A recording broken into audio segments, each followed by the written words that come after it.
नमस्ते सदावत्सले मातृभूमि, जय हिंद दोस्तों। मैं किशन आप सबका स्वागत करता हूं। तो चलिए शुरू करते हैं आज के डिफेंस समाचारों को। बढ़ते पहले डिफेंस अपडेट की तरफ। दोस्तों, हाल ही में भारतीय नौसेना के MQ-9B गार्डियन ड्रोन की तस्वीरें सोशल मीडिया पर दिखाई गई हैं, जो कि इंडियन ओशन में अपने 13,000 घंटे की उड़ान पूरी कर चुका है। आपको बता दें कि 2020 से ये INS रजाली नेवल एयरबेस से ऑपरेट किया जा रहा है। वहीं कुछ अधिकारियों ने कहा कि भारतीय नौसेना को करीबन 15 MQ-9B ड्रोन्स मिलेंगे। ये ड्रोन केवल इंटेलिजेंस और सर्विलांस ही नहीं करेंगे, बल्कि इनमें हथियार भी लगे होंगे, जैसे कि hellfire air to ground missile और सबमरीन डिटेक्शन किट्स भी इनमें लगी होंगी।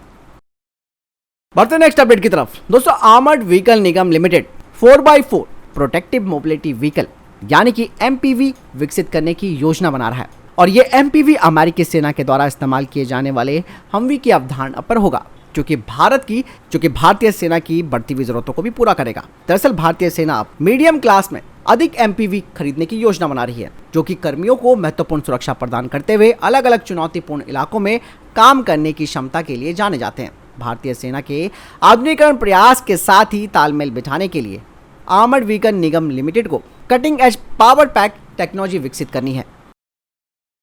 चलिए बढ़ते हैं नेक्स्ट अपडेट की तरफ। दोस्तों, कल मैंने आपको डिफेंस अपडेट में बताया था कि new space research and technology private limited ने अपने TIAAV UAV का प्रदर्शन किया था भारत ड्रोन शक्ति 2023 में, और इसके बारे में अब कुछ तकनीकी जानकारी उन्होंने साझा की है। कहा जा रहा है कि ये low observer multi role autonomous unmanned aerial vehicle होगा, जो कि अभी इंडियन एयरफोर्स के लिए तैयार हो रहा है। बता दें कि इस UAV की सर्विस सीलिंग 6 किलोमीटर होगी और क्रूज स्पीड 170 किलोमीटर प्रति घंटा, एंड्योरेंस टाइम 6 घंटे का होगा और रेंज होगी 400 किलोमीटर। इसका इस्तेमाल इंटेलिजेंस, सर्विलांस और टारगेट एक्विजिशन भूमिकाओं में तो किया ही जाएगा, और साथ ही साथ इसका इस्तेमाल इलेक्ट्रॉनिक इंटेलिजेंस के लिए भी किया जाएगा। चलिए बढ़ते हैं नेक्स्ट अपडेट की तरफ। आखिरकार DRDO की तरफ से एक बड़ा बयान आया है, जिसमें उन्होंने कहा है कि GTRE फ्रांस की फर्म साफ्रन से बात कर रही है एक नए कोर इंजन के संयुक्त विकास के लिए, जो कि 75 किलो न्यूटन का ड्राई थ्रस्ट जनरेट करेगा। लेकिन इसमें GTRE के द्वारा बनाए गए आफ्टर बर्नर सेक्शन को अगर लगाया जाएगा तो ये 120 किलो न्यूटन क्लास का थ्रस्ट जनरेट करेगा, और इसका इस्तेमाल AMCA और फ्यूचर के यानी कि भविष्य के 6th generation fighter jet programme में भी इस्तेमाल किया जाएगा। बढ़ते नेक्स्ट अपडेट की तरफ। दोस्तों, भारतीय वायुसेना अपने मीडियम ट्रांसपोर्ट एयरक्राफ्ट की संख्या को कम से कम 50 यूनिट्स तक करना चाहती है, और कहा जा रहा है कि भारतीय वायुसेना 20 स्ट्रैटेजिक एयरलिफ्ट एयरक्राफ्ट को भी खरीदेगी, जो कि IL-76 MD की जगह लेंगे। और यहाँ पर खास बात यह है कि मैंने आपको डिफेंस अपडेट में भी बताया था कि एयरबस अपने A400 medium transport aircraft programme का ऑफर कर रही है, जो कि मीडियम ट्रांसपोर्ट एयरक्राफ्ट का जो टेंडर है उससे बिल्कुल अलग है। और ये जो A400 है उसके लिए एयरबस ने साफ तौर पर कहा है कि उनका ये A400 भारतीय वायुसेना के IL-76 MD को रिप्लेस करेगा। और अगर एयरबस को ये टेंडर मिल जाता है स्ट्रैटेजिक एयरलिफ्ट एयरक्राफ्ट का, तो इसमें कोई दो राय नहीं है कि भारत में कुल मिलाकर 70 A400 निर्मित किए जाएंगे टाटा फैसिलिटी में।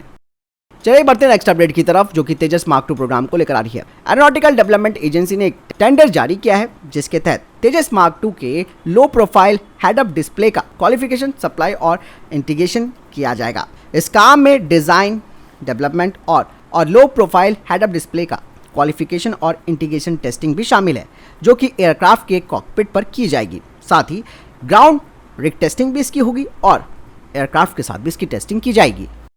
बढ़ते हैं नेक्स्ट अपडेट की तरफ। चाइना दोस्तों अपनी हरकतों से बाज नहीं आ रहा। अब श्रीलंका की तरफ से जो खबर आई है उससे साफ पता चलता है कि चीन का जासूसी जहाज शियान 6 हिंद महासागर क्षेत्र में आ चुका है, और ये भारत की तरफ ही बढ़ रहा है। बता दें कि चाइना का ये जो जासूसी जहाज है वो हिंद महासागर के बीचों बीच 90 डिग्री पूर्वी देशांतर की रिज पर है, और ये लगातार श्रीलंका की ओर आ रहा है। हालांकि चाइना इसे केवल एक रिसर्च वेसल मानता है, लेकिन चाइना का ये जासूसी जहाज बेहद आधुनिक तकनीकों से लैस है, जो कि सैटेलाइट ट्रैकिंग से लेकर मिसाइल ट्रैकिंग की जानकारी इकट्ठा कर सकता है।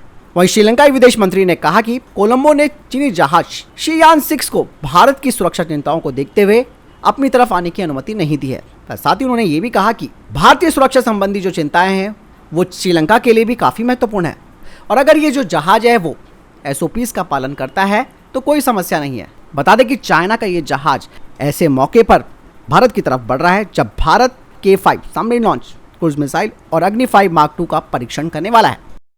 बढ़ते नेक्स्ट अपडेट की तरफ। दोस्तों, भारतीय वायुसेना ने हिंदुस्तान एरोनॉटिक्स लिमिटेड के द्वारा तैयार किए गए 6 नए ड्रोनियर DO-228 विमानों में से पहले 2 को शामिल कर लिया है। विमान का ये नया संस्करण नए engine, composite propellers, upgraded avionics और एक ग्लास कॉकपिट के साथ है। चलिए बढ़ते हैं नेक्स्ट अपडेट की तरफ दोस्तों।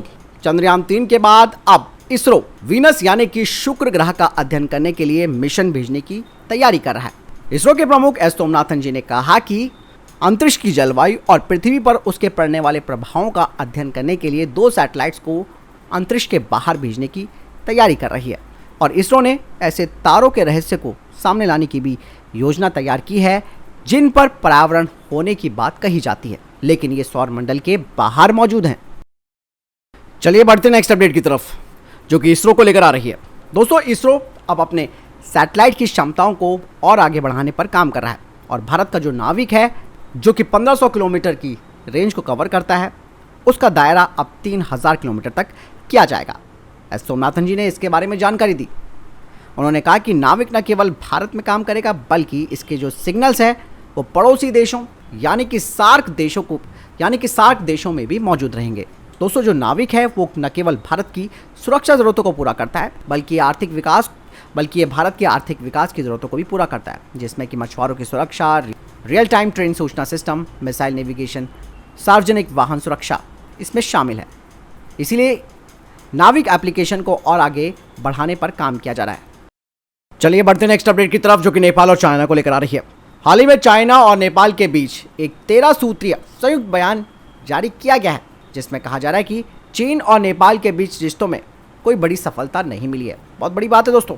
और यही नहीं दोस्तों, दोनों देशों के बीच में कोई नए समझौते पर भी साइन नहीं किए गए।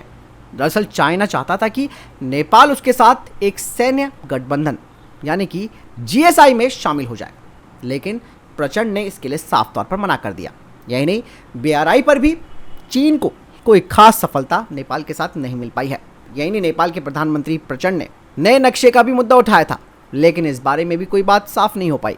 हालांकि ये बात कही जा रही थी कि नेपाली PM के चाइना दौरे से बिजली व्यापार समझौते पर साइन किया जाएगा और BRI पर आगे काम किया जाएगा, लेकिन ऐसा बिल्कुल नहीं हुआ।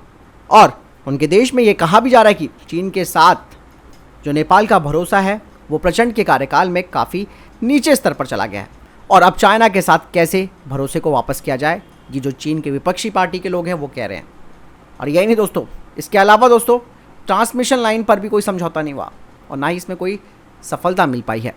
तो बात साफ हो जाती है कि प्रचंड ने ये सब चीज़ें भांप ली है कि चाइना उसके साथ क्या करने वाला है और क्या उसकी रणनीति है, और अगर सारी बातें नेपाल मान जाता तो शायद नेपाल के लिए बहुत बड़ी चुनौती। वहीं दूसरी तरफ जो BRI प्रोजेक्ट है वो चाइना के लिए खुद एक भस्मासुर बन चुका है और अफ्रीका में उसने इतना सब कुछ कर दिया, लेकिन इससे चाइना को एक बड़ा नुकसान हुआ है।